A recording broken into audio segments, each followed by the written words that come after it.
Vamos a presentar entonces el PowerPoint.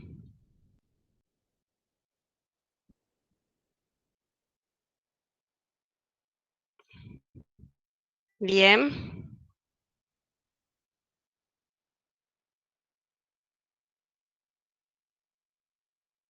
Comenzamos entonces con esta segunda clase de bioquímica. Que tengan todos un buen día. Hoy vamos a tratar 3 vías metabólicas muy importantes para el metabolismo energético, como son el complejo de la piruvato deshidrogenasa, el ciclo de los ácidos tricarboxílicos y también la cadena respiratoria y fosforilación oxidativa. Es decir, que en el día de hoy vamos a partir de esta molécula tan especial que es el piruvato, un compuesto de 3 átomos de carbono con un grupo cetónico y un grupo carboxilo, como ácido que es. Es decir, es un cetoácido. Y a partir de este piruvato vamos a llegar por un camino bastante complejo hasta la molécula energética por excelencia, que es el ATP. Es decir, que la energía química va a ser empaquetada en esa molécula de ATP. Ese es el camino que vamos a seguir en el día de hoy.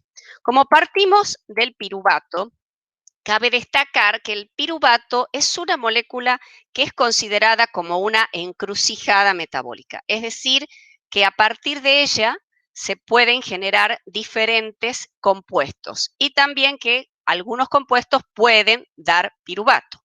Como sabemos, la vía más conocida de obtención del piruvato es la glucólisis, por la cual la glucosa es oxidada y convertida en 2 moléculas de piruvato, como vemos aquí, de 3 átomos de carbono.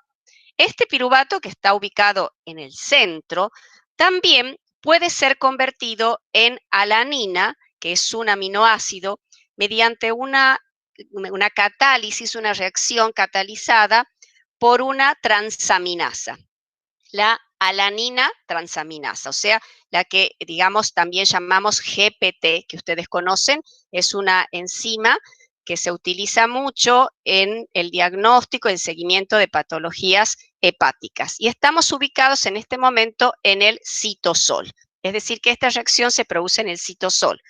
En el citosol también, en algunos casos, el piruvato puede dar lactato, catalizada esta reacción por la lactato deshidrogenasa, es decir, una enzima que va a catalizar reacciones de óxido-reducción. Esta reacción es reversible, al igual que la reacción de transaminación, que también es reversible. Y recordemos que esta reacción de conversión de piruvato en lactato se produce cuando en situaciones de falta de oxígeno, mejor dicho, de disminución de la disponibilidad de oxígeno, y necesitamos que el NAD reducido que se ha generado en la glicólisis sea reoxidado en el citoplasma, entonces utilizamos esta reacción mediante la cual el piruvato, que es un cetoácido, se convierte en un hidroxiácido y el NAD reducido se va a pasar a ser NAD oxidado. De manera tal que es una reacción que se utiliza para reoxidar el NAD reducido formado en la glicólisis y así poder continuar obteniendo energía de la glicólisis. Las 2 reacciones que tenemos abajo, en cambio, se dan en la mitocondria. Una es la transformación del piruvato en oxaloacetato, que como ven acá, el oxalacetato es una molécula que tiene 4 carbonos. Es decir, que lo que ha ocurrido para transformar el piruvato en oxalacetato es una carboxilación, una reacción que es, en cambio, irreversible, a diferencia de las 2 que mencionamos antes. Y es una reacción muy importante porque va a proveer de oxalacetato a el ciclo de Krebs, que es lo que vamos a ver también hoy, esa vía metabólica cíclica. Por otra parte, el piruvato puede sufrir lo que se denomina una descarboxilación oxidativa y convertirse en acetilcoenzima A. En este caso, como se ha descarboxilado, la acetilcoenzima A va a tener 2 carbonos, es decir, uno menos que el piruvato. Y por otra parte, si condensamos los dos compuestos que mencionamos anteriormente, es decir, el oxalacetato de 4 carbonos con el acetilcoenzima A de 2 carbonos, esa reacción de condensación catalizada por la citrato sintasa da lugar al citrato que tiene 6 carbonos. Y en realidad esta reacción es la primera reacción del ciclo de Krebs. Acá lo vemos al citrato o ácido cítrico, compuesto, como dije, por 1, 2, 3, 4, 5 y 6 carbonos, y ven que hay 3 carboxilos, por eso también el ciclo de Krebs o ciclo del ácido cítrico también se denomina ciclo de los ácidos tricarboxílicos. Es decir que estos son los destinos que puede tener el piruvato.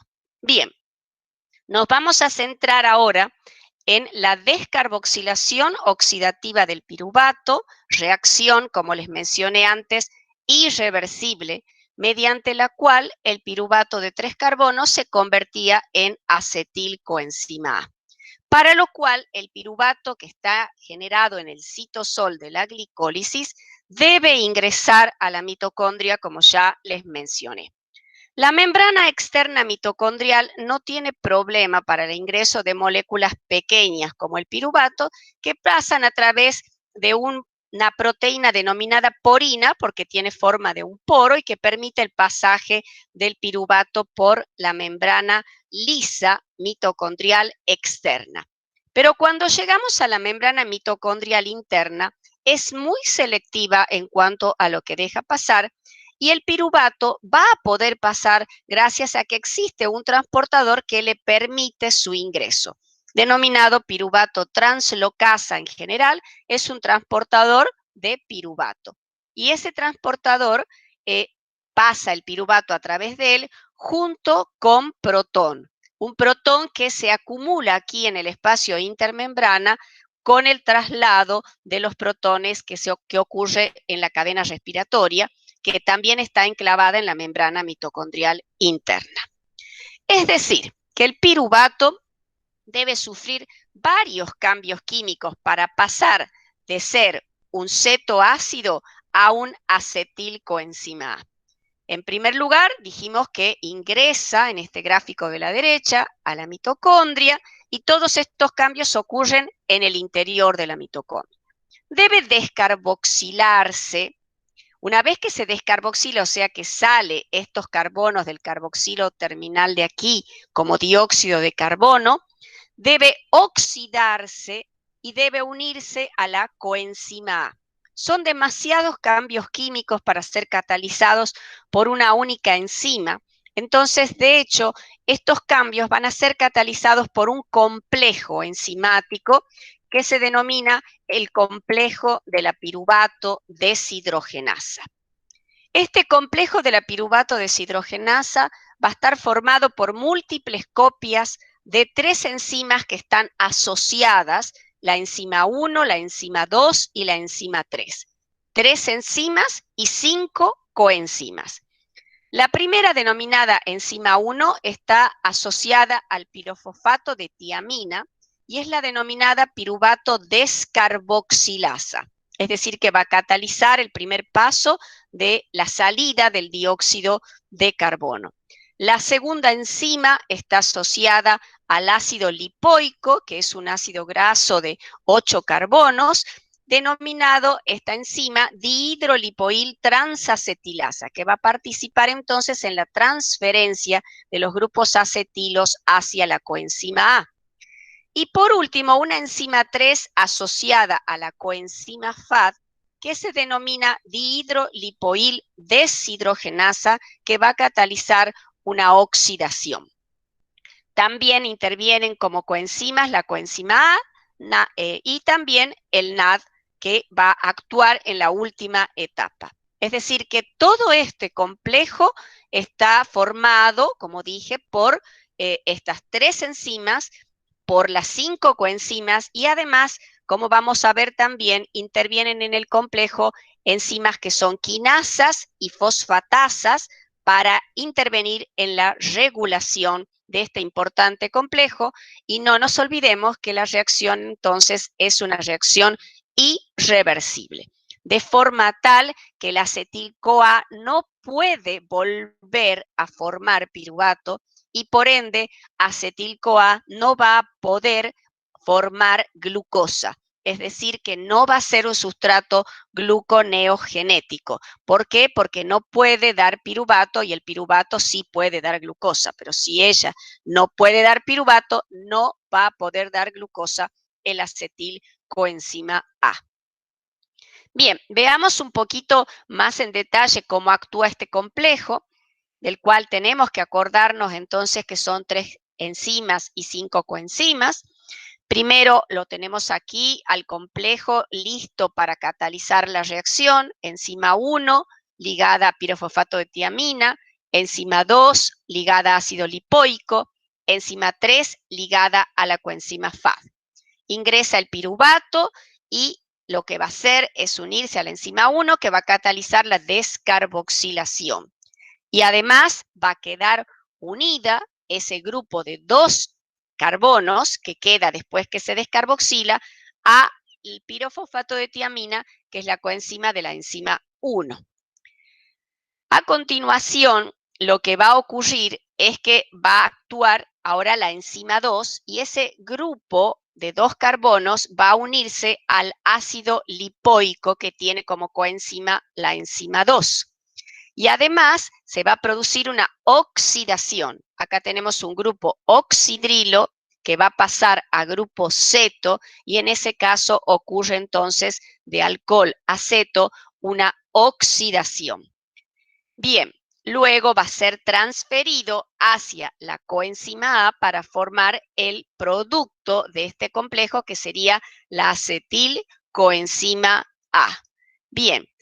El ácido lipoico, que tiene grupos sulfidrilos, queda, digamos, con los 2 hidrógenos, es decir, que queda en un estado reducido y debe volver a formar acá un puente disulfuro, es decir, a perder esos hidrógenos.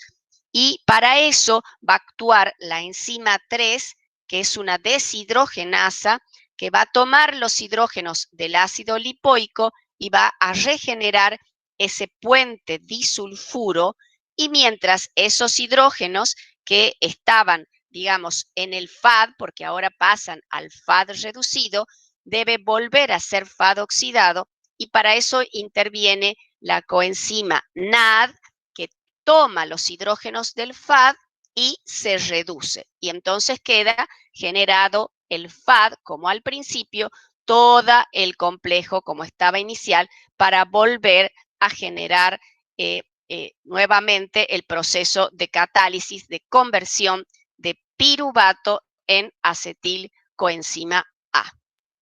Bien, este complejo tan importante, digamos, para el metabolismo energético, porque es el que va de alguna manera a conectar la glicólisis con el ciclo de Krebs, es un importante sitio de regulación.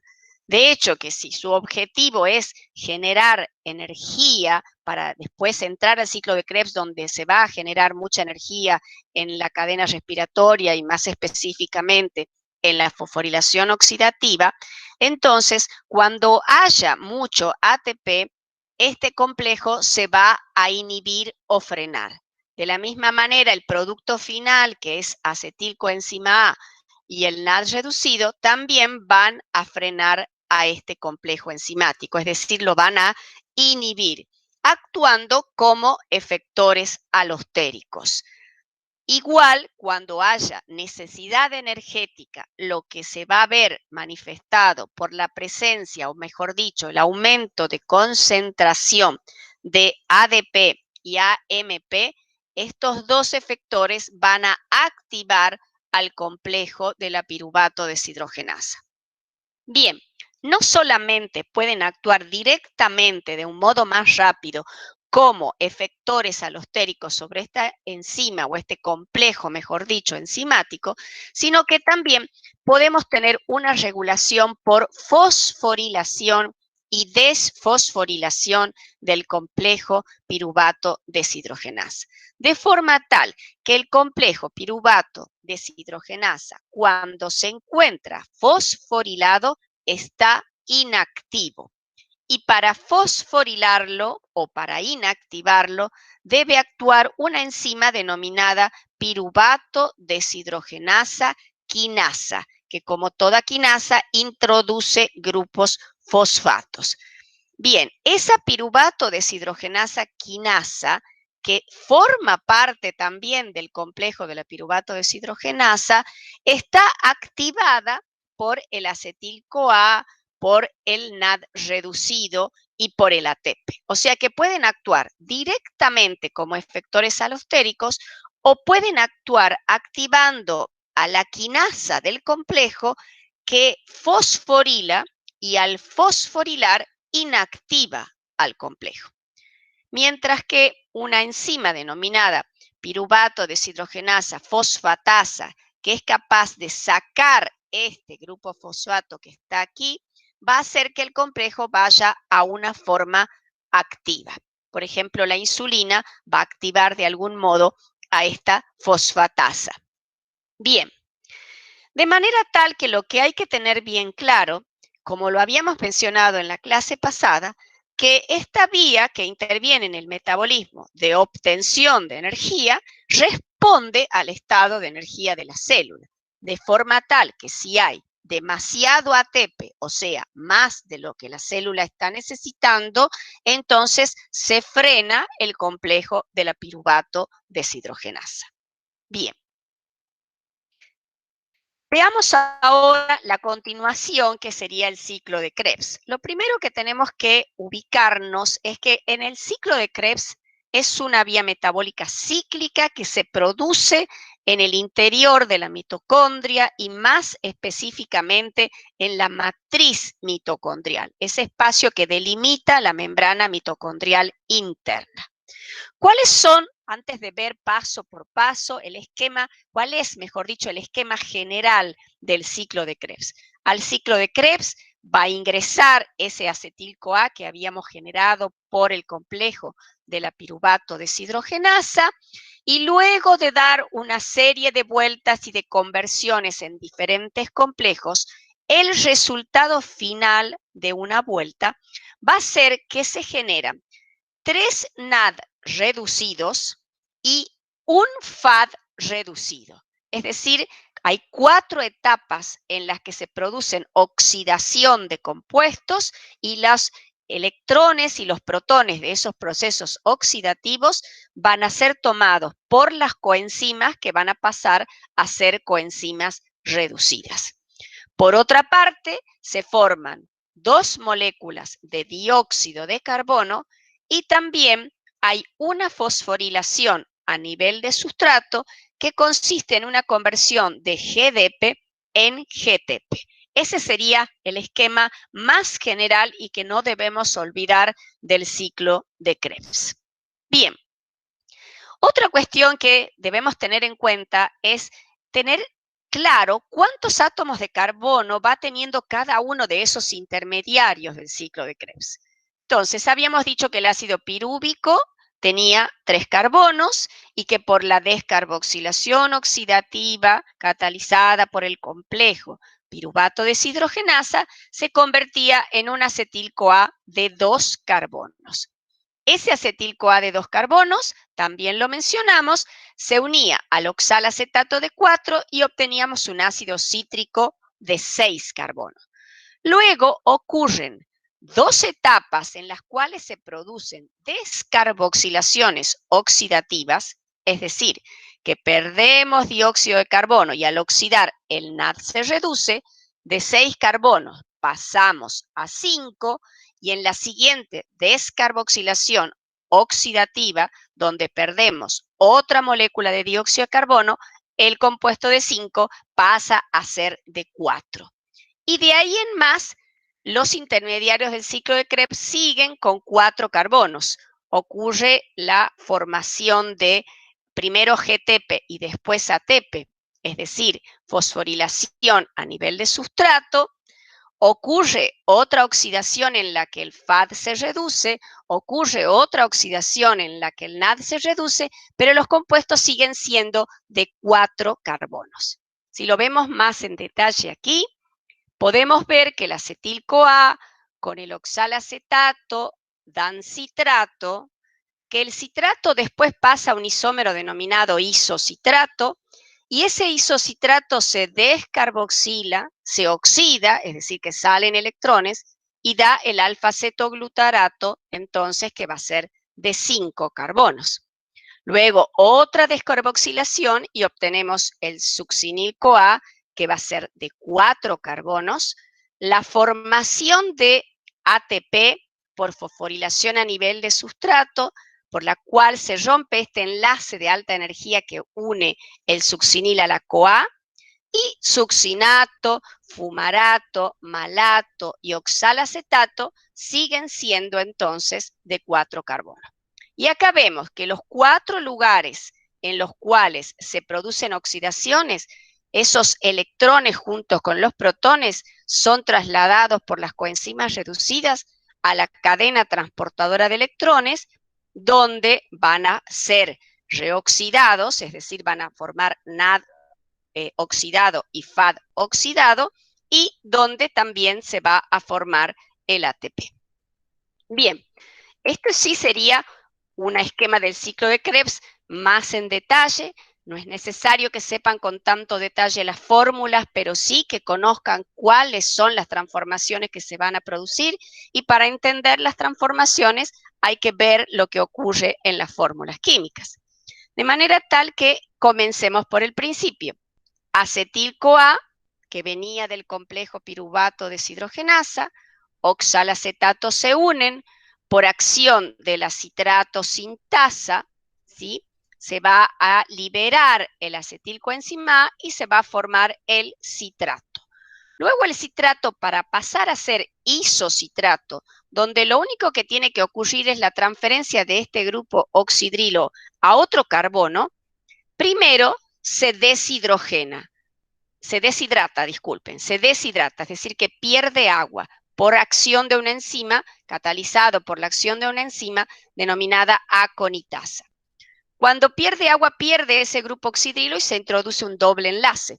Luego, volvemos a hidratar por la misma enzima aconitasa y en este caso ya el oxidrilo se inserta en otro carbono.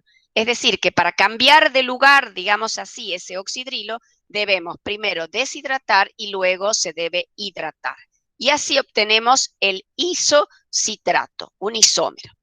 Ese isocitrato va a ser transformado en oxalosuccinato primero por la isocitrato deshidrogenasa. Es decir, que vamos a tener un proceso de oxidación. Deshidrogenar es una forma de oxidar. Y los hidrógenos van a ir a parar al NAD, que va a transformarse en NAD reducido. Como vemos aquí, este es un intermediario, el oxalosuccinato, en donde es un intermediario que está oxidado con respecto al isocitrato. El isocitrato tenía oxidrilo, pasa a aceto, es decir, que se oxida. Catalizado por la misma isocitrato deshidrogenasa, se descarboxila, de manera tal que perdemos este carboxilo que está en el centro y pasa a formarse el alfa-cetoglutarato, que ya tendrá un carbono menos, es decir, 5 carbonos. Bien, luego ese alfa-cetoglutarato va a convertirse en succinil-CoA mediante la acción de un complejo de la alfa-cetoglutarato deshidrogenasa, que es un complejo muy similar al de la piruvato deshidrogenasa, es decir, también formado por 3 enzimas y las mismas 5 coenzimas. Y ese complejo va a lograr, digamos, oxidar de manera tal que el NAD entonces va a pasar a NAD reducido, y vamos a ver además que se incorpora una coenzima A y que se descarboxila, de forma tal que ahora tenemos este compuesto que es el succinil coenzima A, que está unido a la CoA y que va a tener entonces 4 átomos de carbono, porque ha perdido uno en la descarboxilación. Bien, ese enlace que une el azufre de acá a la CoA es un enlace de alta energía, y ese enlace que guarda tanto energía puede ser, digamos, transferida esa energía de ese enlace al GDP para formar GTP, de manera tal que luego de la succinilcoenzima A, por la acción de la succinato tioquinasa, que lo que está fosforilando es el GDP, va a perder la CoA porque se rompe el enlace de la CoA que estaba unido por un enlace de alta energía, y la energía liberada va a ser utilizada o empleada para que el GDP se transforme en GTP. Y vamos a tener ahora entonces un intermediario denominado succinato. Bien, ese succinato va a ser deshidrogenado por la succinato deshidrogenasa y va a convertirse entonces en el producto denominado fumarato, que tendrá un doble enlace porque ha perdido 2 hidrógenos. Esta enzima, succinato deshidrogenasa, es la única enzima de todo el ciclo de Krebs que en lugar de encontrarse en la matriz se encuentra adosada o adherida a la membrana mitocondrial interna. De manera tal que en este paso se forma un FAD reducido que directamente va a tomar contacto con la cadena respiratoria que está también enclavada en la membrana mitocondrial interna. Luego que se forma el fumarato, actúa una enzima denominada fumarasa, se incorpora agua y el enlace doble del fumarato desaparece, mejor dicho, va a incorporarse un oxidrilo formando un ácido denominado malato o ácido málico, que es un hidroxiácido. Este malato es el que puede salir, porque tiene un transportador mitocondrial, hacia la gluconeogénesis. Luego actúa una malato deshidrogenasa, mediante la cual ese grupo oxidrilo pasa a ceto, es decir, que cataliza una nueva oxidación, y el NAD que estaba oxidado pasa a NAD reducido. Es decir, que una vez que da toda la vuelta el ciclo de Krebs, vuelve a regenerarse el oxalacetato, que se unirá nuevamente a otro acetil-CoA por la acción de la citrato sintasa, y comenzará el ciclo a dar vuelta nuevamente. Veamos que el complejo de la piruvato deshidrogenasa que habíamos mencionado, que era muy similar al de la piruvato deshidrogenasa, intervienen 5 coenzimas, y en las coenzimas intervienen en su estructura las vitaminas del grupo B, por ejemplo, la tiamina interviene en la formación del pirofosfato de tiamina. Entonces, de alguna manera, estar bien nutridos nos garantiza que ese ciclo de Krebs pueda girar al ritmo adecuado y necesario para la célula. En cambio, en la desnutrición, donde faltan ciertas vitaminas, tanto el complejo de la piruvato deshidrogenasa como el ciclo de Krebs se van a enlentecer. Bien, este esquema que nos muestra el ciclo de Krebs me parece muy gráfico, por cuanto hace hincapié en que en el ciclo hay 3 etapas que son irreversibles y por ende susceptibles de ser reguladas. La primera etapa, que es irreversible, es la que está mencionada con el número 1, la transformación del oxalacetato en citrato. Esta está catalizado por la denominada citrato sintasa, que es una enzima que no es alostérica, pero que es inhibida por el producto final citrato, de manera tal que tenemos el primer sitio de regulación aquí. Si vamos a buscar la siguiente enzima que cataliza un paso irreversible, vamos a la enzima 3, que cataliza la transformación del isocitrato en alfa-cetoglutarato, es la isocitrato deshidrogenasa. Y esta sí es una enzima alostérica, y de hecho este es el principal sitio de regulación del ciclo, en donde tanto el ATP como el NAD reducido actúan como inhibidores de esta enzima y el ADP actúa como activador. Ven que los activadores y los inhibidores son los mismos que en el complejo de la piruvato deshidrogenasa, porque es toda la vía para obtener energía. Entonces, ATP, que simboliza una gran cantidad de energía guardada y disponible por la célula, cuando hay en gran cantidad, actúa como un inhibidor alostérico de la isocitrato deshidrogenasa. El tercer paso, que también es irreversible, es la siguiente descarboxilación oxidativa catalizada por el complejo alfa-ceto-glutarato deshidrogenasa, que tampoco es alostérico, pero que sí puede ser inhibido por su producto final, succinil-CoA. Entonces, estos tres pasos que son irreversibles son los susceptibles de ser regulados. Y eso, acuérdense, es válido para todas las vías metabólicas, que los pasos que son irreversibles pueden ser regulados. Aquellos que sirven tanto en un sentido como en otro, no tiene sentido, digamos, que haya una enzima reguladora, porque es la misma enzima cataliza una vía en un sentido y la misma enzima cataliza la vía en sentido inverso. Bien, volvemos a hacer hincapié en que la isocitrato deshidrogenasa cataliza el principal sitio de regulación y que es la encargada de convertir al isocitrato en alfa-cetoglutarato. Es una reacción en donde hay una pérdida de dióxido de carbono, es decir, una descarboxilación, y además el NAD va a pasar a NAD reducido. Por eso es que el NAD reducido, siendo un producto de esta vía, también puede actuar inhibiendo a la enzima.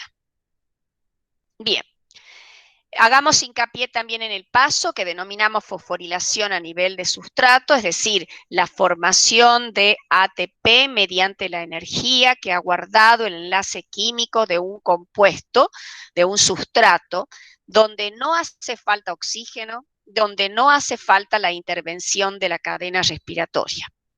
Bien, el paso es el catalizado por la succinato tioquinasa, que interviene en catalizar la transformación del succinil-CoA en succinato, y el GDP se une a fósforo inorgánico dando GTP. Luego, ese GTP va a ser convertido a ATP mediante la unión a ADP, le va a transferir la energía al ADP y el ADP va a pasar a ATP. Por eso en algunas bibliografías habla de una fosforilación a nivel de sustrato indirecta, porque no forma directamente ATP, sino que primero forma GTP y luego ese GTP transfiere su energía para formar el ATP. Bien. Los intermediarios del ciclo de Krebs también pueden ser precursores de vías sintéticas, o sea, de vías que den lugar a síntesis de compuestos en el hígado, por ejemplo.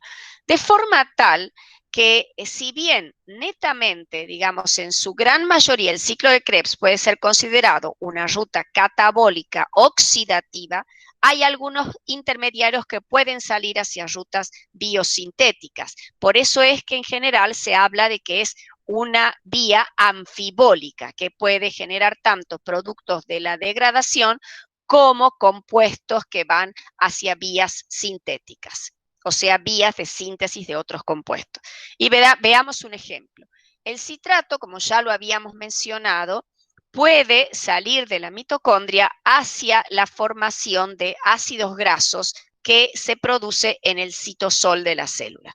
El oxaloacetato puede ir a la síntesis de aminoácidos, el malato puede ir hacia la gluconeogénesis, el alfa-cetoglutarato también a la síntesis de aminoácidos, y el succinil-CoA puede ser un intermediario para la síntesis del grupo hemo, de las hemoproteínas. Es decir, estos son ejemplos de intermediarios que salen del ciclo y que de alguna manera le dan ese carácter anfibólico al ciclo de Krebs. Bien. De todas maneras, el objetivo primordial del ciclo de Krebs es obtener energía, de modo tal que en las 4 reacciones que mencionamos, en las cuales se producían procesos oxidativos con generación de coenzimas reducidas, esas coenzimas reducidas, para que el ciclo pueda continuar girando, deben necesariamente reoxidarse, de manera tal que si todas las coenzimas quedaran reducidas en la mitocondria, el ciclo de Krebs de algún modo se frenaría. Entonces, esto hace que el ciclo de Krebs, para funcionar adecuadamente, sea necesaria la provisión de oxígeno, es decir, que sea una vía en la cual es necesaria, una vía aeróbica, es necesaria la presencia de oxígeno, que constituye el último aceptor electrónico en la cadena respiratoria. Bien, veamos entonces en este esquema que se forman 3 NAD reducidos en los pasos que habíamos mencionado, del isocitrato al alfa-cetoglutarato, del alfa-cetoglutarato al succinilcoenzima A, del malato al oxalacetato. Y se genera un FAD reducido en el paso del succinato al fumarato. FAD reducido va a entrar a la cadena respiratoria por el segundo complejo, NAD reducido va a entrar a la cadena respiratoria por el primer complejo. Esa pequeña diferencia es lo que va a hacer que los NAD reducidos generen cada uno en la cadena respiratoria al ingresar y al llevar sus equivalentes de reducción, cada uno va a generar 3 ATP. Acá en el ciclo tenemos que se formaron 3 NAD reducidos, cada uno genera 3 ATP, 3 por 3 me daría un total de 9 ATP por fosforilación oxidativa a partir de los equivalentes de reducción trasladados por los NAD del ciclo de Krebs. Como también se formó un FAD reducido, el FAD reducido que ingresa a la cadena respiratoria por el segundo complejo genera 2 ATP. Un FAD reducido, 2 ATP. Y por otro lado teníamos que en el paso de succinil-CoA a succinato se formaba el GTP que luego daba lugar a ATP, es decir que tenemos un ATP por fosforilación a nivel de sustrato, lo que nos da un total de 12 ATP el balance energético del ciclo de Krebs por cada acetil-CoA que ingresa. Bien, vamos entonces ahora a hablar un poquito más de la cadena respiratoria o cadena transportadora de electrones. No nos olvidemos que está enclavado en la membrana mitocondrial interna. Tenemos una membrana externa lisa, tenemos la membrana mitocondrial interna plegada con crestas mitocondriales y tenemos un espacio entre las dos que se denomina espacio intermembrana. Bien, mientras los electrones que lleguen con el NAD reducido, por ejemplo, van a ingresar al complejo 1, llegan electrones y protones, de forma tal que forman lo que denominamos equivalente de reducción, la suma del protón más electrón. El electrón va a ir saltando de un transportador a otro de forma tal que cuando llegue al transportador y se una, lo va a reducir. Y cuando se vaya de ese transportador va a quedar oxidado y se va a reducir el siguiente transportador a donde llegue el electrón. Y así los electrones van a ir trasladándose de sustratos en sustratos, mejor dicho, de transportador en transportador electrónico, según potenciales de reducción crecientes, de forma tal que van hacia transportadores que tienen cada vez un mayor potencial de reducción, es decir, una mayor afinidad por quedarse con el electrón. Hasta que finalmente esos electrones que vayan saltando por los distintos complejos van a llegar al oxígeno, que sería el último de los aceptores de electrones, y se va a formar el agua. Bien, acá tenemos el caso de, por ejemplo, cómo está constituida la membrana mitocondrial interna por un complejo 1 que atraviesa todo el espesor de la membrana mitocondrial, un complejo 2 que en cambio no atraviesa todo el espesor, un complejo 3 y un complejo 4. Y comunicando esos complejos se encuentra acá insertada en la bicapa lipídica la denominada ubiquinona. La ubiquinona es el único transportador electrónico de la cadena que no está unido a proteína y que tiene una naturaleza soluble en lípidos, es decir, viene una estructura isoprenoide, de modo tal que puede desplazarse por esa bicapa lipídica y llevar los electrones de un complejo a otro. Y el citocromo C, que está sobre la superficie de la membrana, va a trasladar también los electrones del complejo 3 al 4. Haciendo entonces todo el itinerario, si los electrones llegan con el NAD, van del complejo 1 hacia la ubiquinona, de la ubiquinona al complejo 3, del 3 al citocromo C, del citocromo C al complejo 4 y del complejo 4 al oxígeno. Si los electrones estuvieran trasladados por el FAD, en cambio, vemos que acá está el pasaje de succinato a fumarato, que es un pasaje del ciclo de Krebs, donde se producía el FAD reducido.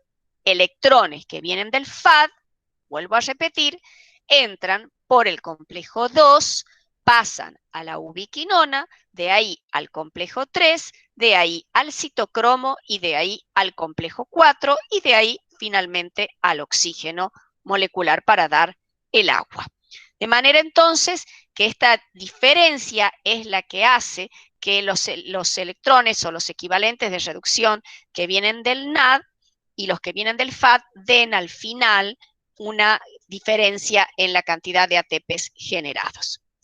En los complejos en los cuales atraviesan toda la proteína del complejo, atraviesa todo el espesor de la membrana, puede producirse el traslado de protones hacia el espacio intermembrana, en el 1, en el 3 y en el 4. O sea que mientras los electrones van saltando de uno a otro transportador, los protones se van desplazando hacia el espacio intermembrana de la mitocondria. Bien, estos complejos se llaman complejos porque no involucran un solo transportador electrónico en su interior, o sea, no es una sola proteína ni tienen una sola coenzima, sino que en realidad tienen varios transportadores electrónicos y también tienen coenzimas. El complejo 1, por ejemplo, denominado NAD-ubiquinona reductasa. ¿Por qué se denomina así? Porque toma los electrones del NAD y los traslada hacia la ubiquinona. También se le puede llamar NAD-deshidrogenasa.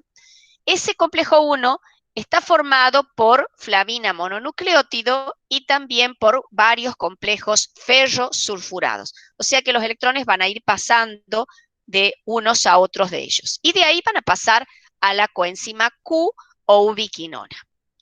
El complejo 2, que recibía los electrones del FAD, se denomina succinato ubiquinona reductasa, porque parte del succinato, que estaba aquí acoplado al complejo 2, ese pasito del ciclo de Krebs, y va hacia la ubiquinona. Y tiene FAD y tiene centros ferrosulfurados. Mientras que el complejo 3, en cambio, denominado ubiquinona, citocromo C reductasa, que es el que conecta la ubiquinona con el citocromo C, también tiene complejos ferrosulfurados, tiene citocromo C1 y tiene varios citocromos B. No olvidemos que los citocromos tienen una estructura de hemoproteínas. Bien, luego ese citocromo C va a transferir los electrones hacia el último de los complejos, el denominado complejo 4, que se va a llamar citocromo oxidasa, porque toma los electrones del citocromo C y los lleva hacia el oxígeno.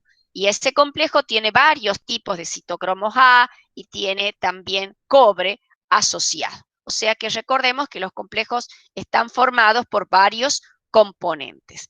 Aquí vemos lo mismo en el esquema de abajo, en donde podemos ver cómo el NAD lleva sus electrones al complejo 1, cómo el FAD al complejo 2, de ahí van a la ubiquinona, de ahí van al complejo 3, de ahí al citocromo C, al complejo 4 y finalmente al oxígeno para formar el agua. Bien, ese es el trayecto de los electrones y recordemos que habíamos mencionado que el trayecto de los protones era desplazarse hacia el espacio intermembrana. Entonces, cuando se desplazan los protones, ya no pueden regresar a la matriz. de forma tal que se van acumulando en el espacio intermembrana y van generando una fuerza denominada fuerza protón motriz, que está dada por la diferencia de concentración de los protones, que hay muchos más en el espacio intermembrana con relación a la matriz, en una diferencia también de pH, porque el hecho de que haya muchos protones va a hacer que el pH sea más ácido en el espacio intermembrana respecto a la matriz, una diferencia de carga, porque habrá muchas más cargas positivas en el espacio intermembrana también respecto a la matriz, y todo eso hace que se empiece como a acumular una fuerza, que es lo que establece la teoría quimiosmótica de Mitchell, y esa fuerza que no encuentra, digamos, por dónde salir, el lugar que encuentran los protones para poder sí ingresar es una enzima que está enclavada en la membrana mitocondrial interna, que es la ATP sintasa.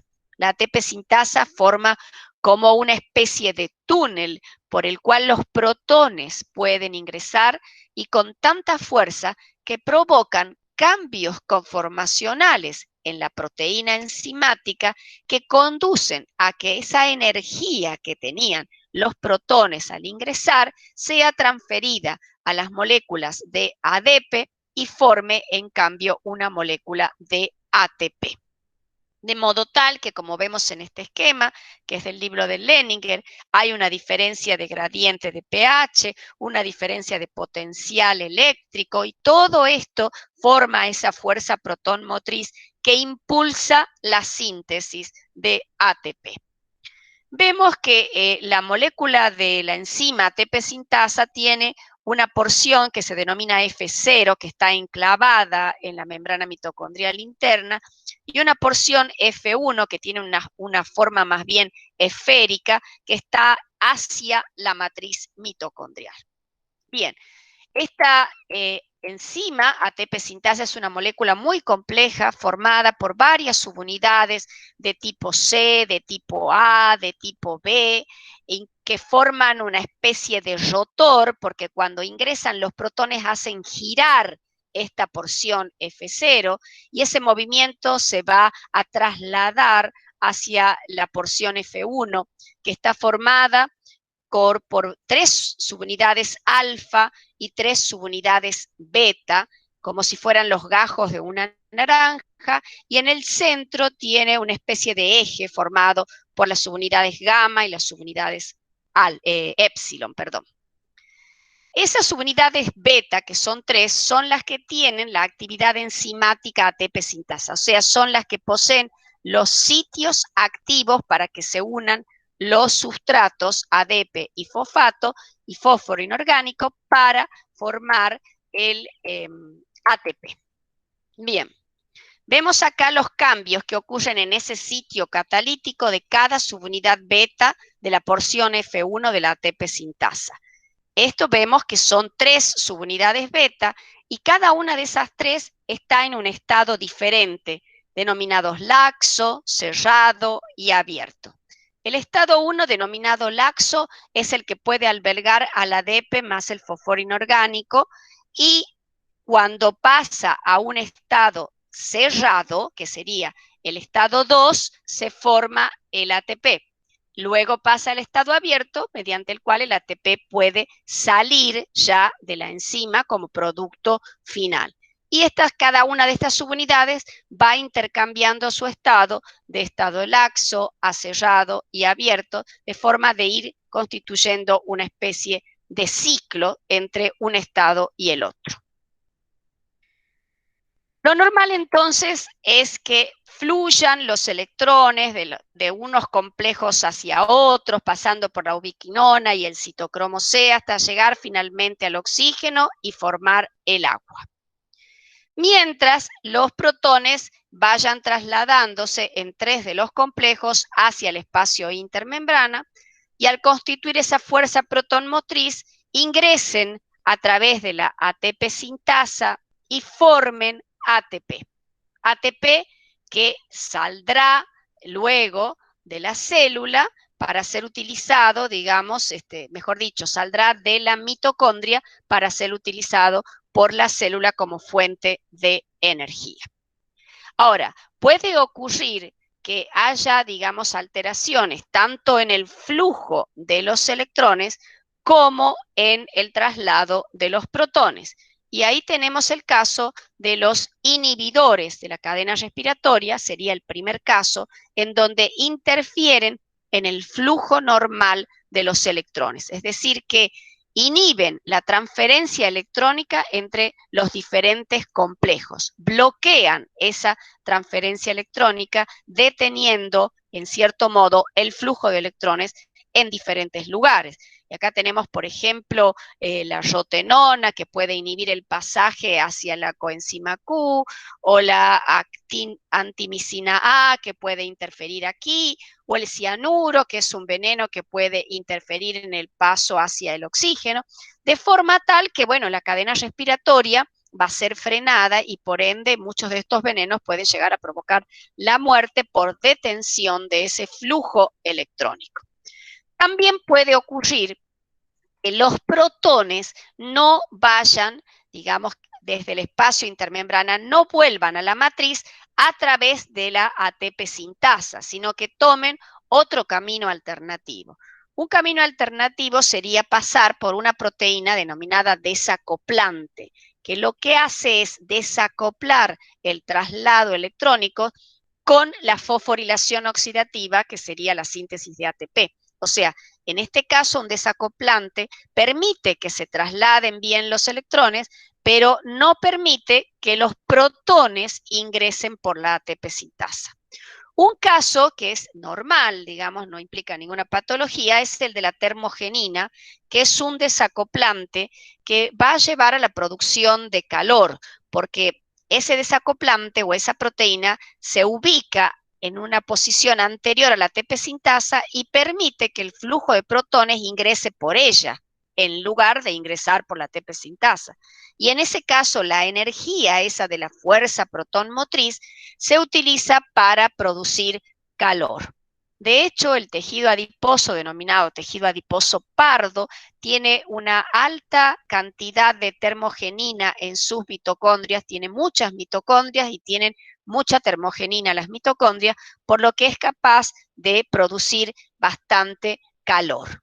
Hay otros modos que ya no son normales, porque tener termogenina es lo que nos permite, digamos, mantener la temperatura corporal, sino que pueden actuar de manera externa o extraña, como el 2,4-dinitrofenol, por ejemplo, que también son desacoplantes y que de algún modo o permiten el pasaje o se combinan con esos protones y ya no existe la fuerza protomotriz porque se han combinado con esos protones que ya no van a poder pasar a través de la ATP sintasa para formar el ATP.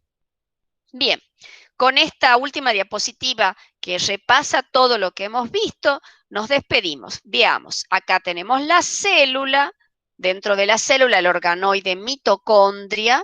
A la mitocondria la ampliamos de forma tal que podamos ver que la glucosa que estaba en el citosol por glucólisis genera piruvato, que de la glucólisis se forma ATP por fosforilación a nivel de sustrato, como van a ver más adelante cuando veamos las vías metabólicas, y también NAD reducido. Ese piruvato ingresa al interior de la mitocondria, se convierte en acetilcoenzima A por una descarboxilación, es decir, pierde dióxido de carbono y también forma NAD reducido, el complejo piruvato deshidrogenasa, forma acetil-CoA, ese acetil-CoA que también podría venir de la beta-oxidación de ácidos grasos que se realiza en la mitocondria, va a ingresar al ciclo de Krebs. En el ciclo de Krebs se van a formar 2 dióxidos de carbono por 2 descarboxilaciones oxidativas, un ATP por fosforilación a nivel de sustrato, 3 NAD reducidos y un FAD reducido. El NAD reducido va a ingresar llevando sus electrones al primer complejo, El FAD reducido, en cambio, los va a llevar hacia el segundo complejo, se va a producir la transferencia de protones al interior de la mitocondria y esos protones luego van a ser empleados para sintetizar ATP al ingresar por la enzima denominada ATP sintasa. De forma tal que con esto damos por terminado esta clase y nos veremos la próxima. Muchísimas gracias a todos por su atención.